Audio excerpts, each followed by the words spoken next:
जय महाराष्ट्र। सोलापूर शहरामध्ये सहकारी तत्वावर सुरू असलेल्या बेकायदेशीर ठेकेदारी विडी कंपन्या, भुट्टी कारखाने या संस्था पूर्णपणे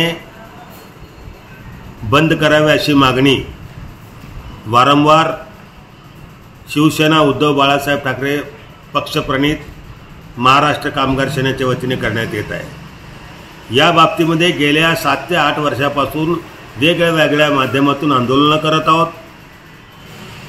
सहाय्यक कामगार आयुक्तांकडे निवेदन दिलं, जिल्हा उपनिबंधक, शहर उपनिबंधक, सहकारी खाता यांना देखील आम्ही अनेक वेळा निवेदन दिलं आणि आंदोलने केली, पण कुठल्याही प्रकारची कारवाई त्यांच्यावर झालेली नाही। उलट कामगारांचे ध्येय रकमा जे 11 असो, बोनस असो, किमान वेतन असो, PF असो, GST सरकारची, अशा पद्धतीने पूर्णपणे फसवणूक करण्याचं काम या ठेकेदारी विडी कारखाने करत आहेत, कारखानदार करत आहेत। म्हणून गेल्या 2 महिन्याभरापासून या सोलापूर जिल्हा उपनिबंधक साहेबकडे त्याने आम्ही गायकवाड साहेबांकडे निवेदन दिलं, आम्ही कारवाई करू, बैठक बसू असं म्हणले।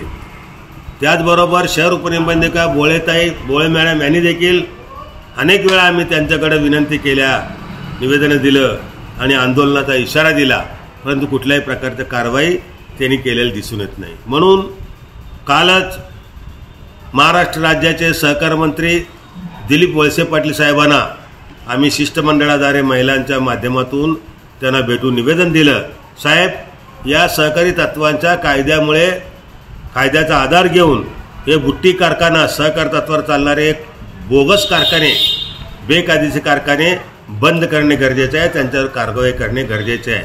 हे अत्यंत चांगल्या पद्धतीने त्यांना पटवून सांगितलं किंवा प्रत्येक गोष्टीला पुरावा देऊन आम्ही त्यांना सांगितलं। जवळजवळ 15 मिनिट चाललेल्या या चर्चेमध्ये चर्चा ऐकून सहकार मंत्री दिलीप वळसे पाटील साहेबांनी या कारखान्यावर कारवाई तर करणारच, त्याचबरोबर त्यांचे कारखानेसुद्धा बंद करणार अशा प्रकारचं आश्वासन आम्हाला दिलेलं आहे। यावरून जर या बीडी कारखान्यावर सहकार तत्वावरील बीडी कारखान्यावर शासन किंवा प्रशासन किंवा इथलं उपनिबंधक सहकारी खाता यांनी जर कारवाई नाही केली तर आम्ही हे कारखाने स्वतः त्या संबंधित जिल्हा उपनिबंधक सहकारी खात्याच्या अधिकाऱ्यांना घेऊन त्यांना व्हिजिट करून त्यांना तिथं समक्ष दाखवून ते